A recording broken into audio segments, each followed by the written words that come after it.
अगर 8 सीट लाने के लिए कम से कम हमको 15-16 से 20 सीट मिले तभी ना आ सकें। सब सीट हम जीत जाएंगे सो बात तो है नहीं, और नहीं तो फिर हम भी 50 या 100 सीट पर लड़ेंगे। जीतन राम मांझी जी के इस बयान से कहीं ना कहीं बिहार की सियासत में एक खलबली तो मच गई है कि इसका जो नुकसान है वो एनडीए को उठाना पड़ भी सकता है। चिराग पासवान खुद 40 से 50 सीटों की मांग कर रहे हैं, बीजेपी और जेडीयू। तो बीजेपी जेडीयू को भी चाहिए सीटें अच्छी खासी, तो जेडीयू को 1 या 2 सीट ज्यादा चाहिए, क्योंकि हमेशा से बड़े भाई की भूमिका में जेडीयू रहा है। उपेंद्र कुशवाहा की पार्टी भी इस गठबंधन का हिस्सा है, तो 10 सीट से कम तो उपेंद्र कुशवाहा भी नहीं डिमांड करेंगे। चिराग पासवान बगावती सुर लेकर के घूम रहे हैं कि मुझे इतना सीट चाहिए, मुझे इतना सीट चाहिए। बिहार में अगर वोट मिलेगा एनडीए को तो सिर्फ सीएम नीतीश कुमार के नाम पर ही अभी भी वोट मिलेगा। मांझी से ज्यादा अब देखिए बगावती सुर किसके हैं? चिराग पासवान के, क्योंकि 40 से 50 सीटों की डिमांड कर रहे हैं। कंफ्यूज करने वाला बयान खुद है। कंफ्यूज नहीं है, हाँ, कंफ्यूज करके रखना चाह रहे हैं, करके लोगों को रखना चाह रहे इसी हैं। तरीके से वो प्रेशर पॉलिटिक्स करके वो सीट ज्यादा से ज्यादा अपने पाले में ले सके। तो बीजेपी क्या फेस बनाकर सीएम नीतीश कुमार को एक चुनावी मैदान में उतर रही है कि हाँ भाई हम फेस बनाकर रख रहे हैं, लेकिन चुनाव के बाद कोई और चेहरा होगा। अभी बीजेपी क्लियर भी कुछ नहीं कह रही, क्योंकि नीतीश कुमार को साइड करना अपने आप में एक बड़ा पॉलिटिकल ब्लास्ट होगा। चिराग पासवान हो, जीतन राम मांझी हो, उपेंद्र कुशवाहा हो, ये तीनों छोटी पार्टियों की वजह से ही बिहार में पेच फंसा हुआ।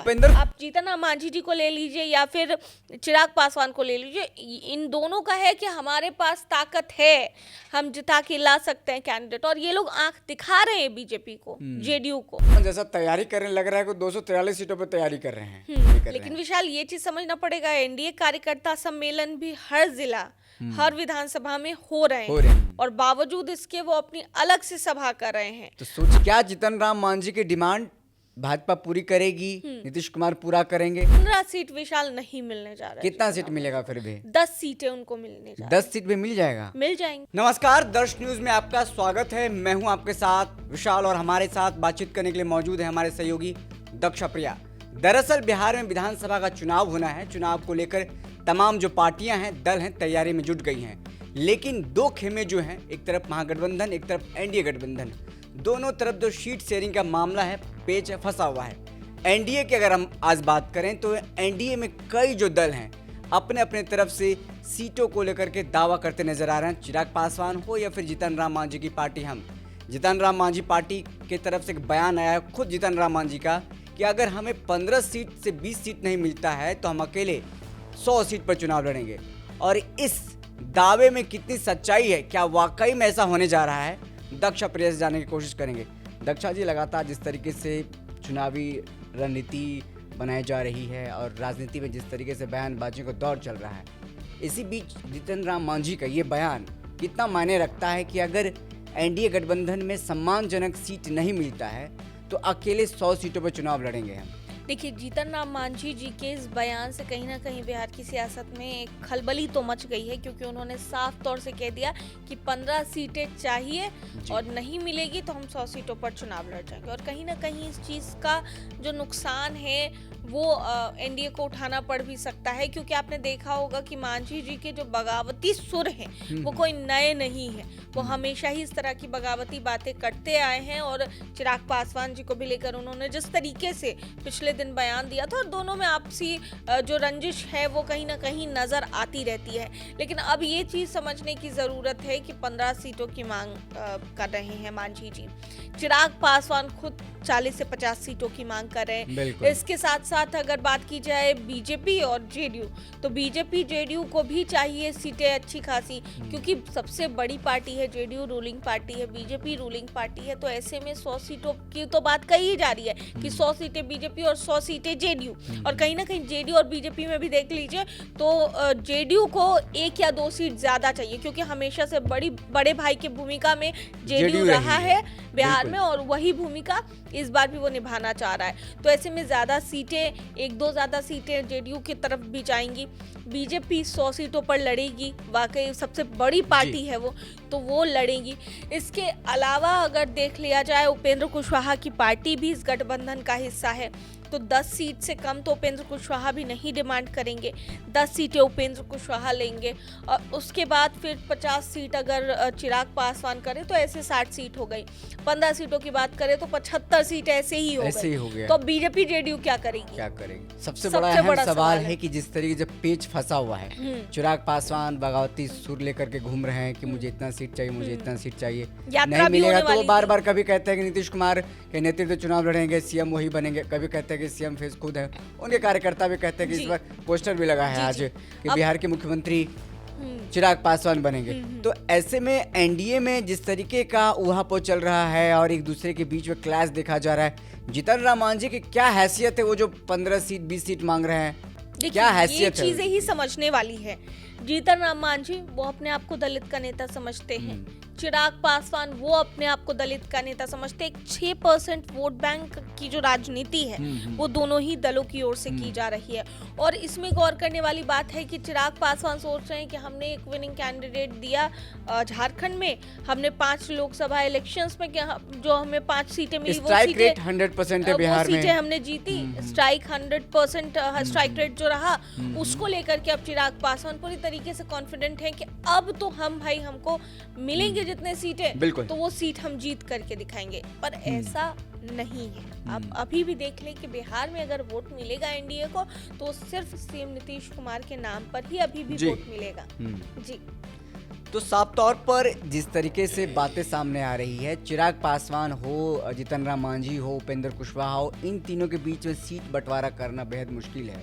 और अभी जो सीट शेयरिंग का पेच फंसा है वो कहा जा रहा है चिराग पासवान के कारण फंसा हुआ है। चिराग पासवान जितना डिमांड कर रहे हैं उतना डिमांड का मांग जो है वो पूरा कर पाना मुश्किल है एनडीए के आप लिए। मांझी की बात कर रहे हैं, मांझी से ज्यादा आप देखिए बगावती सुर किसके हैं? चिराग पासवान के। क्योंकि 40 से 50 सीटों की डिमांड कर रहे हैं। और अगर ये 40 से 50 सीटें उन्हें नहीं मिलती है तो ऐसे में वो कभी बयान कुछ देते हैं, कभी कुछ देते हैं। कभी मंच पे से खड़े होकर के वो कहते हैं कि हम 243 सीटों पर लड़ेंगे, कभी कहते हैं बिहार के लिए एनडीए के लिए हम 243 पे लड़ेंगे, कभी हम खुद चुनाव लड़ेंगे, कभी हम खुद नहीं लड़ेंगे। तो ये कंफ्यूज करने वाला बयान खुद कंफ्यूज नहीं है, कंफ्यूज करके रखना चाह रहे हैं, करके लोगों को रखना चाह रहे हैं। इसी तरीके से वो प्रेशर पॉलिटिक्स करके वो सीट ज्यादा से ज्यादा अपने पाले में ले सके।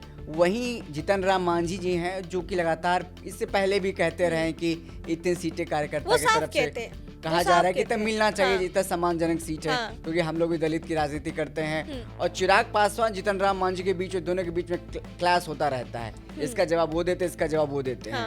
उन्होंने कभी ये नहीं कहा कि हम एनडीए छोड़ देंगे या हम एनडीए का हिस्सा नहीं रहेंगे या इस तरह की चीजें नहीं। हाँ, अभी चुनाव नजदीक है, सीट बंटवारे पर चर्चा हो रही है तो किसी की भी महत्वाकांक्षा होती है और वही महत्वाकांक्षा लेकर के मांझी जी चल रहे हैं। और यही वजह है कि उन्होंने साफ कहा कि 15 सीटें नहीं मिली तो हम जाकर 100 सीटों पर चुनाव लड़ जाएंगे। इस बार वो चाहते कि अपनी पार्टी को निबंधित करा दे, क्योंकि कई राज्यों में उनकी पार्टी नहीं है, सिर्फ बिहार में ही 3-4 जो विधायक हैं वो चाहते हैं कि बाकायदा निबंधित। क्या उन्होंने कहा, एक बार हम दर्शकों के लिए पढ़ दें।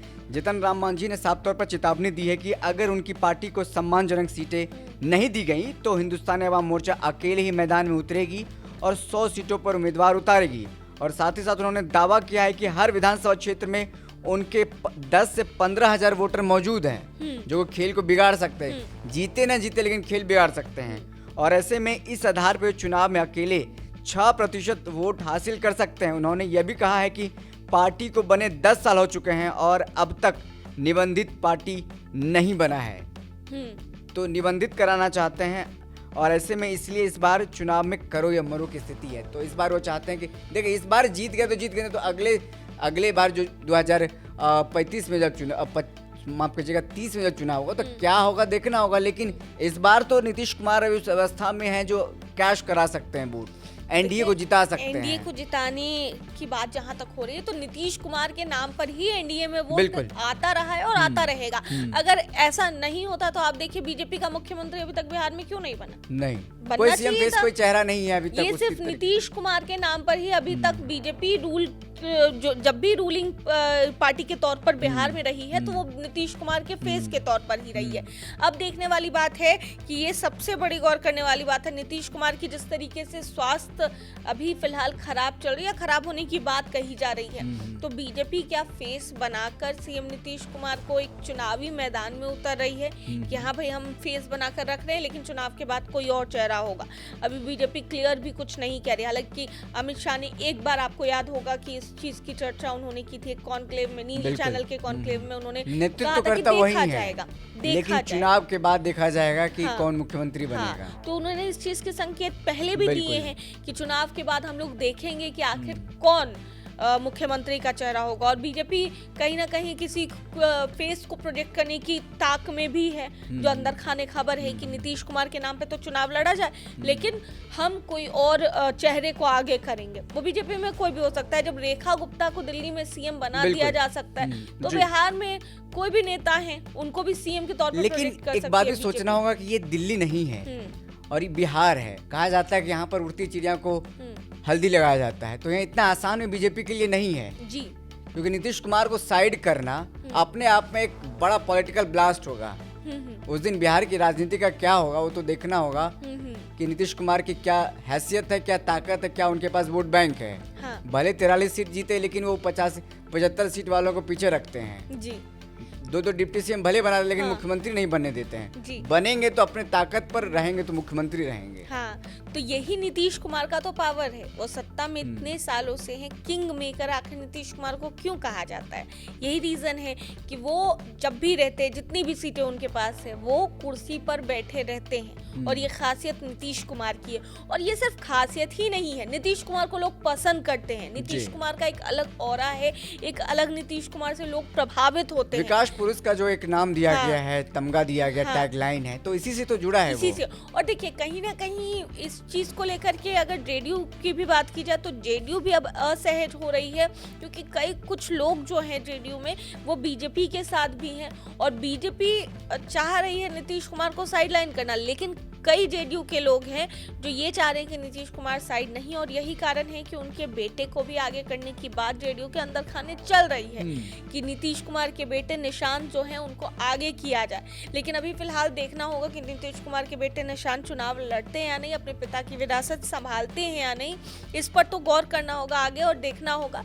लेकिन फिलहाल अभी जो एक वो बन रहा है, एक पूरा पॉलिटिकल सिनेरियो जो बन रहा है, उसमें यही है कि चिराग पासवान हो, जीतन राम मांझी हो, उपेंद्र कुशवाहा हो, ये तीनों छोटी पार्टियों के वजह से ही बिहार में पेच फंसा हुआ। उपेंद्र कुशवाहा को तो समझ में आता है कि वो ज्यादा डिमांड कर भी नहीं सकते, उनके पास है क्या। वो खुद चुनाव लड़े थे, वो हार गए काराकाट से, और उनको बीजेपी ने जो वादा किया था, वादा निभाया कि राज्यसभा सांसद बनाया, उनको जो मिल जाएगा उसमें खुश होना पड़ेगा। तो 10 सीटों उनके पास कुछ है नहीं, फिर भी तो 10 सीटों की डिमांड कर रहे हैं। तो डिमांड कर किस हैसियत से डिमांड कर रहे हैं? जीतन राम मांझी का समझ में आता है, चिराग पासवान का समझ में आता है कि 5 सांसद उन्होंने जिताया है 24 के लोकसभा में, और फिर इनके पास खुद सांसद हैं ये, और 3-4 विधायक हैं इनके, लेकिन इन दोनों के समझ में आता है। लेकिन जो उपेंद्र कुशवाहा है उनका क्या है, वो किस बेसिस पे डिमांड करेंगे? क्योंकि हम महागठबंधन, माफ कीजिएगा, हम एनडीए गठबंधन का हिस्सा तो हैं। बाहर निकल जाइए फिर। हाँ। तो कितना सीट मिलेगी आपको? वही बात 2 से 3 सीट मिलना भी मुश्किल है उनको, जिस तरीके से लोग कह रहे हैं, क्योंकि बेस वोट बैंक जो सामने आती है तो उसी से पता चलता है कुशवाहा का बड़ा नेता कौन है जी। कुर्मी कुशवाहा का नेता नीतीश कुमार है। कुशवाहा का बड़ा नेता या कुर्मी के बड़े नेता के तौर पर नीतीश कुमार को कहा जाता है। अब कुशवाहा की बात ले लीजिए तो आप बीजेपी में देखिए तो सम्राट चौधरी सबसे ज्यादा उनकी चर्चा हो रही है, उनका नाम सामने आता है कि भाई सबसे बड़ा भी कुशवाहा का नेता। बीजेपी उनको दिखाने की कोशिश कर रही है, वो रहे ना रहे, हाँ। भले ही उनका जनाधार कुछ नहीं रहा, भले वो एक आदमी को भी टिकट ना दिलवा पाए, हाँ, या जनाधार उनका कुछ नहीं, कई लोग उनको पहचानते तक नहीं, जो फैक्ट है वो ग्राउंड पे अगर चाहिए तो। लेकिन फिर भी वो कुशवाहा का बड़ा नेता के तौर पर उनको बीजेपी प्रोजेक्ट करती है, लेकिन बावजूद इसके शांत तो थोड़े हैं ही उपेंद्र कुशवाहा, उनके तेवर मजबूरी है शांत होना। हाँ, तेवर उस तरीके ज्यादा कर नहीं सकते हैं, आंख इधर कोई ऑप्शन नहीं है, वो आंख नहीं दिखा रहे विशाल, वो कभी उन्होंने आंख नहीं दिखाया है।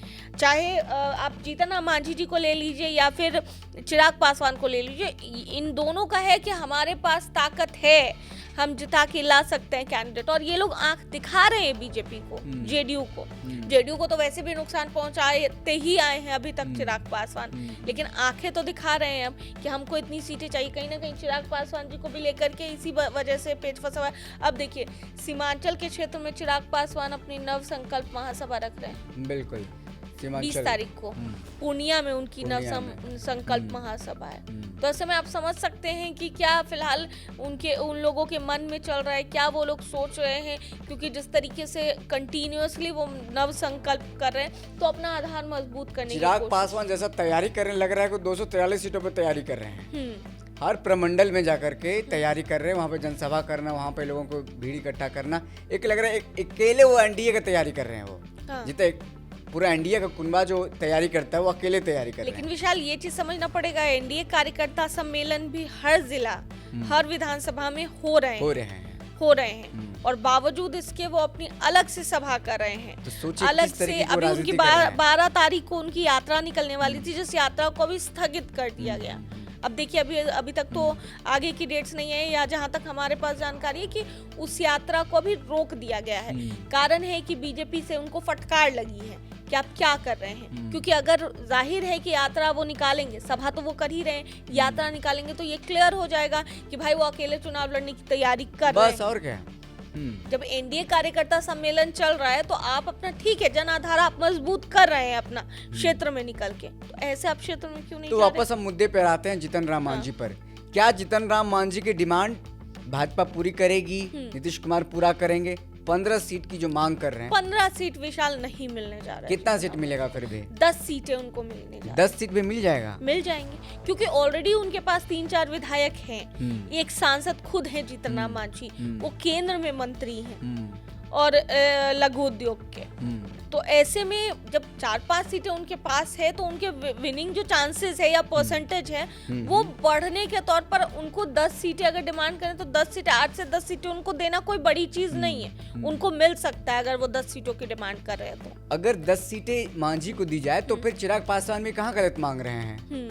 25-30 सीट मांग रहे हैं, फिर वो कहाँ गलत मांग रहे हैं? 25 से जहाँ तक देखिए 25 से 30 सीट देने की बात तो वैसे भी कही जा रही है बीजेपी की ओर से कि 25 से 30 के बीच में हम आपको देते हैं, लेकिन उस पे वो तैयार नहीं हो रहे। उनको चाहिए 40 से 50 सीटें, 50 सीटों की डिमांड। जब पहली दफा उन्होंने आरा में रैली की थी तो 50 सीटों की डिमांड उन्होंने रखी थी बीजेपी के सामने कि आप 50 सीट दीजिए, और यही कारण था कि उस नव संकल्प महासभा में वो कंफ्यूजन क्रिएट करने की कोशिश कर रहे थे कि हमको लड़ना है, हमको नहीं लड़ना है, हम लड़ेंगे, हम नहीं लड़ेंगे, ये कर रहे थे। ये इसी कारण से वो कर रहे थे क्योंकि उन्होंने पहली दफे उस समय 50 सीटों की डिमांड रखी थी। तो 50 सीटें तो कभी बीजेपी नहीं देगी। हाँ, 25 से 30 के बीच में बीजेपी रेडी है उनको सीट देने के लिए, जो कि चिराग पासवान लेना नहीं चाह रहे हैं, उनको ज्यादा से ज्यादा सीटें चाहिए। तो पेच यहीं फंसा। और जीतन राम मांझी वैसे भी चिराग पासवान को लेकर बयानबाजी करते रहते हैं, तो अगर उनको ज्यादा सीटें मिली तो मांझी जी गुस्साएंगे नहीं, नाराज नहीं होंगे। तो मांझी जी जाहिर है कि नाराज होंगे, नाराजगी साफ तौर पर एनडीए के भीतर सीट शेयरिंग का पचड़ा फंसा हुआ है, पेच फंसा हुआ है। देखना होगा कब सुलझेगा, क्योंकि कई जो दल हैं अलग अलग उनकी मांगे। हर कोई चाहता है कि ज़्यादा से ज़्यादा सीट अपने पाले में लिया जाए ताकि ज़्यादा से ज़्यादा विनिंग कैंडिडेट भी हम लोग दे सकें, उसके बाद तमाम मंत्रियां ये वो फलाना ढिमकाना बनाया जाए। लेकिन जो हम देख पा रहे हैं, समझ पा रहे हैं, हमने आपको बताया समझाया कि लगातार दक्षा फील्ड में रहती हैं, अलग अलग बीट को कवर करती हैं, नेताओं से बातचीत के बाद जो एक निचोड़ निकलता है तो वो विश्लेषण में वो बातें निकलती है कि क्या कितनी किसकी हैसियत है, उसी हैसियत के अनुसार उसको टिकट मिलना है। सीट शेयरिंग का मामला कब सुलझता है ये देखना होगा। फिलहाल इस विश्लेषण में इतना ही, हमें दीजिए इजाज़त, फिर मिलते हैं किसी बड़ी खबर के साथ। शुक्रिया।